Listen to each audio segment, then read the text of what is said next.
So by now, I'm sure you've heard of the viral story of Black women who were complaining about being discriminated against on a dating app Hinge. Now, this would not be the first time Black women have complained about discrimination in the dating market. And in the book, The Dating Divide, which I covered off months ago, it really breaks down dating life and how it impacts people by race, by gender, by sexuality. And, one of the things it did show is that Black people, Black men, and Black women were actually at a disadvantage when it came to dating online. And what it showed was that race, to date is still the primary indication of how a person is going to choose their partner or how a person is going to choose who they're interested in, not education, not even height, not even wealth, none of that. What the information found was that race was still the determining factor in most cases. So now you take these dating apps, which in theory is supposed to introduce you to people beyond your location, beyond your own little circle, and connect you with somebody that you may not, meet in person, but you're still running into these same issues, right? You're running into issues of women feeling like they are not getting the play that other races of women are. They are not getting the treatment that other races of women are. And, there could be multiple things to this. I know some of them are suggesting that it's the algorithm that is deprioritizing Black women and prioritizing white women or women of other races. And that is a possibility. I don't deny the fact that racism is real, and it is completely possible that there is a system, or there is a imperfect system that might deprioritize them. That to me does not seem beyond the realm of possibility. But another elephant in the room is still the fact that a lot of men um, don't necessarily see Black women as their top choice. Not just white men, but in general, like Blackness all across the board, anywhere white supremacy or colonization took place, Blackness was kind of seen as like a stain. And so you have not just, racist white folks, but you also have other cultures who don't necessarily aspire for Blackness. They feel more closely connected to whiteness, or they want to aspire for whiteness. And the idea of them, bringing home a Black woman may be considered a stain in their life. And I'm not just making this up. This is exactly what was covered off in the book, right? This is exactly the information that was found in the larger study that was covered by the sociologist. And so I think, we're continuing to see these complaints resurface of Black women saying, they're not giving me the right options, I'm not getting the right treatment, I'm not getting the same leverage, et cetera, et cetera. And I always wonder, is it that algorithm is racist, or is it really that these men out here are filtering you out? They're choosing their preferences, and Black women are just not the top of their list. And when I say men, I'm not referring to Black men, because Black men by and large are still the ones who are the most likely to date and marry Black women. With all the bickering and all the stuff you see online, and Black folks can get along, Black men are still the ones most interested in being with Black women, right? So we're not talking about them, because Black men overwhelmingly choose and date Black women still. We're talking about the other races of men who don't prioritize Black women, which is pretty much almost all of them to a certain extent, right? White men in certain Asian communities, the Chinese community, the Korean community, they do not see Blackness can be seen as a stain, right? Not every person, of course, but culturally, generally speaking. Indian communities, you have the caste system. I mean, there's Indians themselves sometimes who complain about colorism, right? So I'm just saying, it's like you have these cultures already who are anti-Black or who see Blackness as a stain. And these cultures are also on the dating apps looking for people. And so they might just be completely removing Black women from the filtration system. They might not even consider them. And there's also, there's also times where it's like there are other races of men who are physically attracted to Black women, but they just cannot stand the idea of bringing a Black woman home to their family.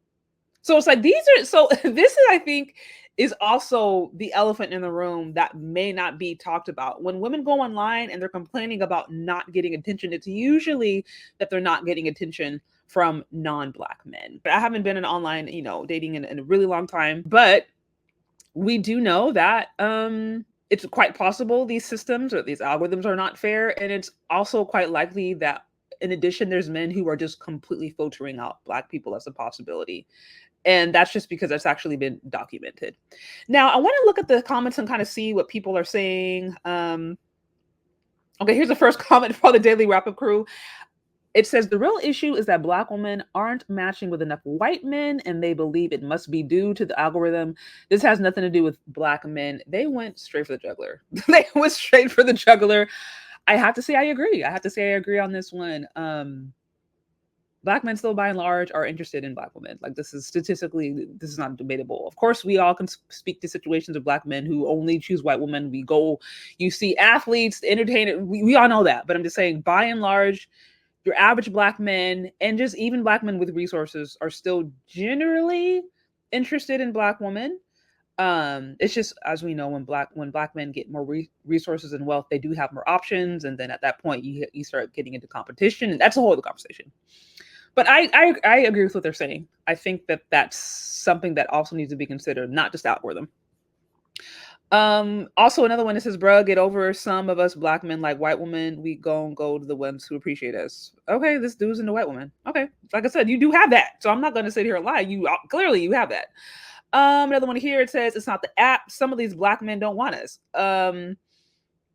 There are some Black men out there who don't, but they are not the majority. Let's continue. You can select to only see Black women. It's a choice, right? Like, there are people out there who straight up like filter Black folks out. This is not hard to believe.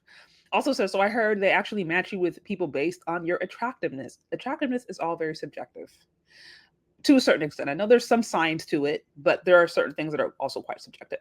Says, okay, pretty sure people can set the ethnicity they want to see. So if you're not being seen, yes, right. People can filter folks out. Okay, another one that says, just go outside and meet someone. Yeah, I agree. Like, sometimes just go touch some grass. It's another one. Okay, I'm the Hinge is not for Black women. Oh, she did a whole series on a whole playlist. Okay, so she's had some challenges on Hinge. It says, as a Hinge user, I get mostly white men on the app checking for me. Interesting. Very interesting. This whole segment went over a lot of heads. It's not about going where you're celebrated for the women who use these apps. It's very simply about the app's algorithm hiding them from potential dating options, and it's sad. Okay, so she's saying, no, you guys are missing the whole point. Like, the app is not being fair. So again, is it impossible to believe that there is some technology out there that is less than perfect? No, that's not impossible to believe. I could believe that there might be some weird stuff going on, technology and some digital racism. I can completely accept that as a possibility. Also, I don't think that's the only thing. That is not the only thing. So really, at the end of the day, Black women are going to continue to run to this issue as long as racism and white supremacy is a thing. And you are trying to integrate and find love in a society that has elements of racism and white supremacy. You're going to continue to run into that. That doesn't mean that you can't find true love. It doesn't mean that there are not people out there who find you attractive and who will value you. I think you just have to be realistic, and also just be realistic. And I'm like, don't try not to get depressed. Try not to take it too personally when these other cultures aren't interested in you like that. Because like I said, some of them have anti-Blackness. And do you really want to connect with a culture that just is anti-Black? No. And also, I'm like, yeah, go touch some grass. Sometimes it's better to just meet people in person, because these dating apps can be kind of creepy. And lastly, I was saying, like, it's situations like this to me that are a reminder that yes, the perception of Black women is important. This is why I am so adamant about addressing and criticizing the modern perception of the Black American woman, which I by and large think is distasteful and disgusting. Because whether or not women think it's a big deal, these are the certain areas where it starts to impact you. When you want to go and date other cultures, and these other cultures don't really have experience with Black people. And so all they're doing is looking at media to try to get a representation, or they're looking at television shows or commercials. It's like, these people, again, they're drawing on these really racist stereotypes or these perceptions of Black people, and that they see, plastered on media, or that they see displayed to them. And they're using that sometimes to come up with their own ideas of what Black is. And a lot of times these perceptions of us are not negative. Even if we think it's fun, even if we think it's fun to see Black women twerking everywhere with their tongues out, okay, in booty shorts while they're pregnant, and dating somebody else. And you know what I mean? Just like whatever stuff is going on. If we think that's funny and cute or ha ha kiki, other people looking at that like that's wretched. So these negative perceptions of Black women that we see being portrayed actually impact the way people sometimes can perceive us. Um, and that's why you have some people who are just like, I don't want anything to do with that culture. I just completely filter it out. I think it's degenerate, this, and that. You can call it racism, you can call it whatever, but that is what goes on. So again, these are these little moments where those representations of us, I think, can work against us. But the good news is, like I said, I mean, Hinge is just one dating app. I know people who have found love online. There are dating apps for Black folks to meet Black folks. Like, if that's what you want to do. You can still meet people in person, but just don't be surprised and try not to take it too personally if you feel like you are experiencing discrimination on a website that maybe has primarily white users, or at least has users on there who are primarily interested in white people or white aesthetics. Like, just trying to take it personal. Maybe put your energy elsewhere. Anyways, that's what I got. What do you think? Do you agree? Do you disagree? Let me know. Leave your questions, comments, concerns in the comment section below. Thank you so much for listening if you've gotten this far, and we'll talk later. Bye.